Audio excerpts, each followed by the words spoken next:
అందరికీ వందనాలండి. దైవసభ్యులకి వందనాలండి.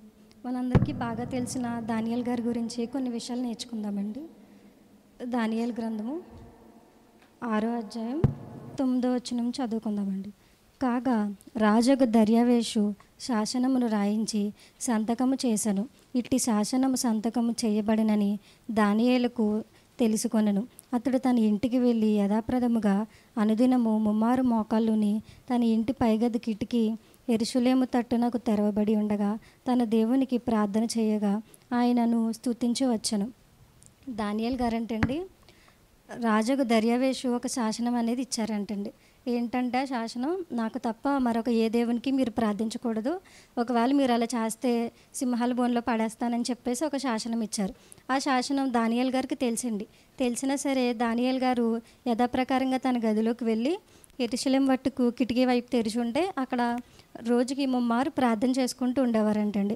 దేవునికి తన రోజులు ఏమైతే జరుగుతాయో ఆ విషయాలన్నిటి గురించి చెప్తూ ఉండేవారంటండి. దానియేలు గారు దేవునితో రహస్య సహవాసాన్ని కలిగి ఉండేవారంటండి. అదేవిధంగా దానియేలు రాజుతో చాలా స్నేహంగా ఉండేవారండి. అయినా సరే దానియేలు గారు దేవునితో రహస్య సహవాసాన్ని కలిగి ఉండేవారండి. మనం కూడా దేవుని పట్ల అలా రహస్య సహవాసాన్ని కలిగి ఉంటూ మన రోజులు ఏమైతే జరుగుతాయో అవన్నీ దేవునితో సంభాషించుకుంటూ ఉండాలండి. మనకు ఎప్పుడైతే అవసరం వచ్చిందో అప్పుడే కాకుండా ప్రతిసారి మనం దేవునితో ఒక క్రమమైన సమయాన్ని ఏర్పరచుకుని దేవునితో మాట్లాడడానికి కేటాయించుకోవాలండి. అప్పుడైతే మనం దేవునికి కొంచెం దగ్గరగా ఉండగలమండి. మనం జరిగినవన్నీ దేవునితో చెప్పుకోవడానికి మనకు వీలు పడుతుందండి. అంతేకాకుండా మనకి ఎప్పుడైతే అవసరమో అప్పుడే మాట్లాడుతూ ఉన్నామనుకోండి, దేవుని మనల్ని అంతగా పట్టించుకోరు. అదేవిధంగా మనకు సహాయం కావాల్సినప్పుడే ప్రార్థన చేయడం వల్ల మనకు కూడా అనుకున్నది వెంటనే జరగదండి.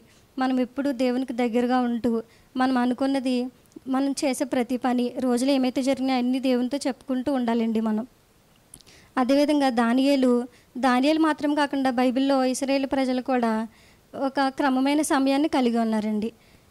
కీర్తనలు 55వ అధ్యాయం 17వ వచనమండి. సాయంకాలమున ఉదయమున మధ్యాహ్నమున నేను ధ్యానించుచు మొర్రపెట్టుకుందును, ఆయన నా ప్రార్థన ఆలకించును. మనం ఎప్పుడెప్పుడు ప్రార్థన చేయాలంటండి? ఉదయము, సాయంత్రము, అదేవిధంగా మధ్యాహ్నం ప్రార్థించినప్పుడు దేవుడు మన ప్రార్థన ఆలకిస్తూ ఉంటాడంటండి. అదేవిధంగా దానియేలు అతి శ్రేష్టమైన బుద్ధి గలవాడే, ప్రధానుల్లోనూ అధిపతుల్లోనూ ప్రఖ్యాతి నొందినవాడగను. కనుక రాజ్యం అంతటి మీద అతన్ని నియమిపవలనని రాజు ఉద్దేశించను. రాజే కదండి ఆజ్ఞాపించాడు, ఏమని, నాకు తప్ప మరి ఏ దేవునికి మొక్కకూడదని. మళ్ళీ రాజు ఏంటండి దానియేలుని అధిపతుల్లో ఎందుకు ఉంచాడంటారు? అది దేవుని చేసిన కార్యమే కదండి.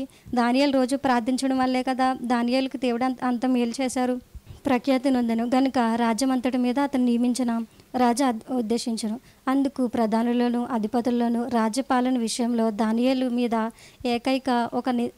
ఏదైనా ఒక నింద మోపవలెనని ఉండి తగిన హేతువులు కనిపెట్టుచుండిరి. కానీ దానియేలు నమ్మకస్తుడై ఏ నేరమును ఏ తప్పును చేయువాడు కాడు. గనుక దానియేలులో తప్పునను లోపమును కనుగొనలేకపోయిరి.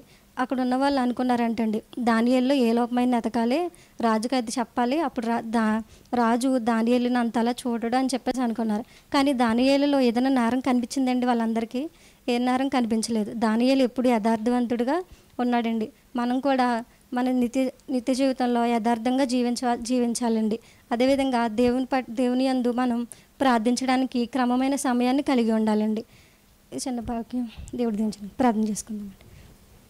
మహోన్నతుడ, మహాగణుడ, లోకరక్షక, మమ్మల్ని మా తండ్రి, మీకే వందనములు, స్తుతులు, స్తోత్రములు. నాకు ఇచ్చిన ఈ చిన్న అవకాశాన్ని బట్టి కోట్లాది వందనములు. నాకు చేసిన సహాయాన్ని బట్టి మీకే వందనములు, స్తుతులు, స్తోత్రములు. అదేవిధంగా మేము కూడా క్రమమైన సమయాన్ని కలిగి మీకు ప్రార్థించే విధంగా సహాయం చేయమని ఇచ్చిన ప్రార్థన త్వరగా యేసుక్రీస్తు నామములో అతివేగంగా అడుగుతున్నాం పరమ తండ్రి గారు. ఆమేన్.